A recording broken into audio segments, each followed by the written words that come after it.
In public discussion of business, we take certain values for granted. Today, I'm going to talk about four of them: collaboration, hard work, creativity, and excellence. Most people would say they're all good things. I'm going to I'm going to suggest there's an oversimple view. A trouble with these values is that they are theoretical concepts removed from the reality of day-to-day business. Pursue values by all means, but be prepared for what may happen as a result. They can actually cause damage, which is not at all the intention. Business leaders generally try to do the right thing, but all too often the right thing backfires. If those leaders adopt values without understanding and managing the side effects that arise, the values can easily get in way of what's actually intended. Okay, so the first value I'm going to discuss is collaboration. Let me give you an example. On a management training course I once attended, we were put into groups and had to construct a bridge across the stream using building blocks that we were given. The rule was that everyone in the team had to move at least one building block during the construction. This was intended to encourage teamwork, but it was really a job best done by one person. The other teams tried to collaborate on building the structure and descended into confusion, with everyone getting in each other's way. Our team leader solved the challenge brilliantly. She simply asked everyone in the team to move a piece a few centimeters to comply with the rule, and then let the person in a team with an aptitude for puzzles like this building it alone. We finished before any other team. My point is that the task wasn't really suited to teamwork, so why make it one?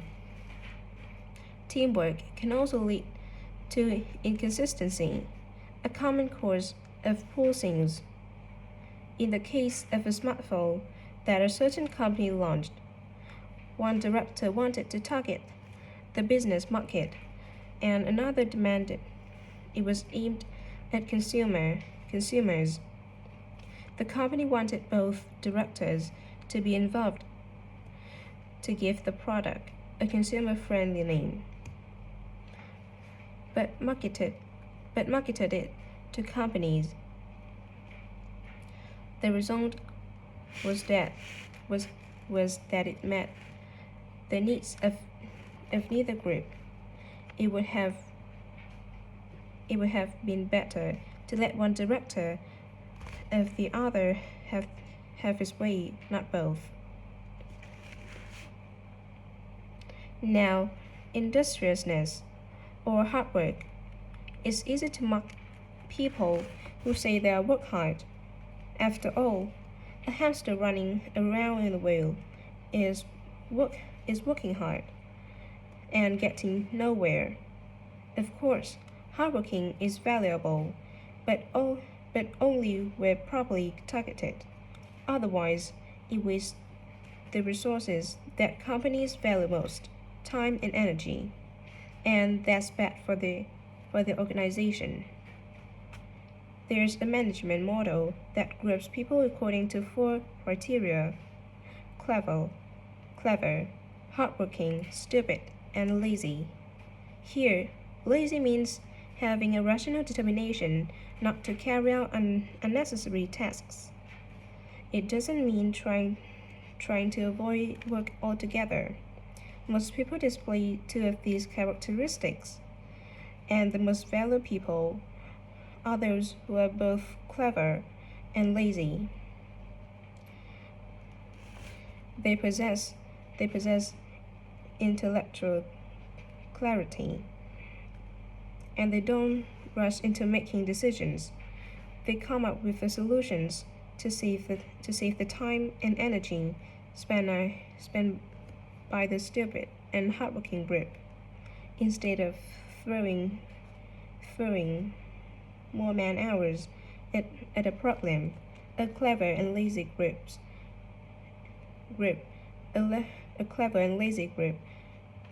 looks for more effective solution. Next, we come to creativity.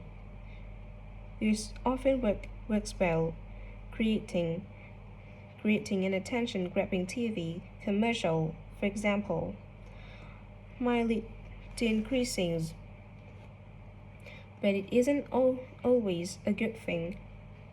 Some advertising campaigns are remembered for their creativity without having any effect on sales. This happened a few years ago with a launch of a chocolate bar. Subsequent research showed that plenty of consumers remembered the advert, but had no idea what was being advertised. The trouble is that the creator derives pleasure from coming up with the idea, and wrongly assumes the audience for the campaign will share that feeling. A company that brings out thousands of new products may seem more creative than a company that only has a few, but it made too creative and make smaller profits. Creativity needs to be targeted to solve the problem that the company has identified. Just coming up with more and more novel products isn't necessarily a good thing. And finally, excellence. We all know companies that claims they strive for excellence, but it takes a long time to achieve excellence. In business, being first with a product is more profitable than having a best product. A major study of company performance compared pioneers, that is, companies bringing out the first version of a particular product, with followers, the companies that copied and improved on that product.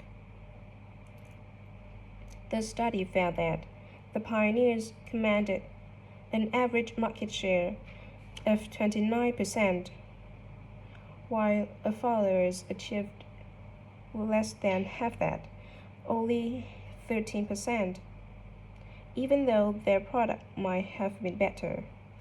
Insisting on excellence in everything we do is time-consuming, wastes energy, and leads to loss out on opportunities. Sometimes second-rate work is more worthwhile than excellence.